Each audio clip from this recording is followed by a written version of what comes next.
Beleza, aqui quem fala é o Xkiller, trazendo pra vocês mais um vídeo do canal. E hoje eu vou estar ensinando como fazer um canhão de TNT no Minecraft Pocket Edition. Então, vamos começar. Eu tava ali fazendo um teste e vamos começar aqui. Eu vou ficar calado aqui. Muitos equipamentos que não têm um registro na Anvisa.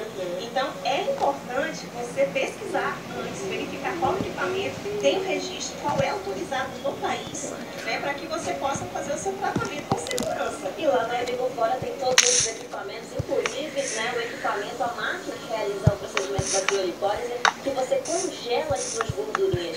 Ah, estou incomodada com essas gordurinhas aqui dos meus flancos, do meu culote, da minha barriguinha, até do braço também dá para fazer aquele tchauzinho que a gente odeia, né? Até os braços, né? São resultados um pouquinho mais lentos, braços, os culotes, mas é possível sim chegar em excelentes resultados. E por sinal, eu vou estar também dando um curso de criolipólise aqui em Manaus, né? Vai ser na Unip, né? No auditório lá da Unip, no laboratório de estética deles. Vai ser definição de estética ou de fisioterapia, mas será na Unip, né? Um curso de 10 horas, é inédito em Manaus. Para quem quer ingressar nesse mercado da estética. E vale ressaltar que para você fazer essas aplicações, primeiro, você tem que ter autorização do seu de plástico. Então, você tem que verificar se você é um profissional habilitado para o procedimento segundo a norma do seu conselho.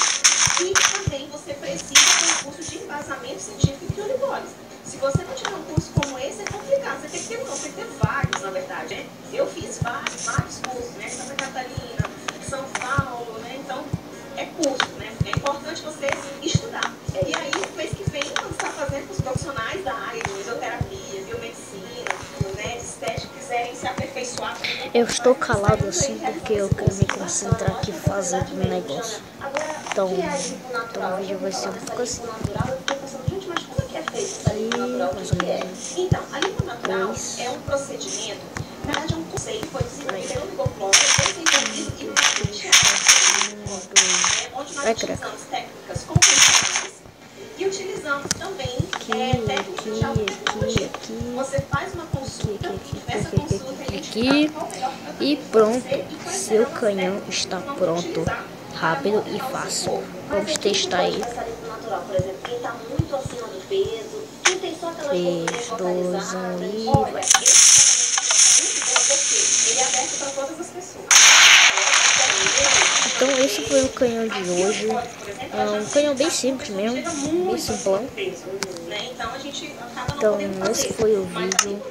Espero que tenha gostado. Foi um vídeo curto aí, porque tô já saindo aqui. Então vou ter aula, assim, estudo de manhã. Agora estou estudando de tarde também. Então, esse foi o vídeo, espero que tenha gostado. Se inscreva no canal se não tiver inscrito. E deixa um like aí e passa no canal do Elias, Thiago e Xkiller, que é eu. Então, falou!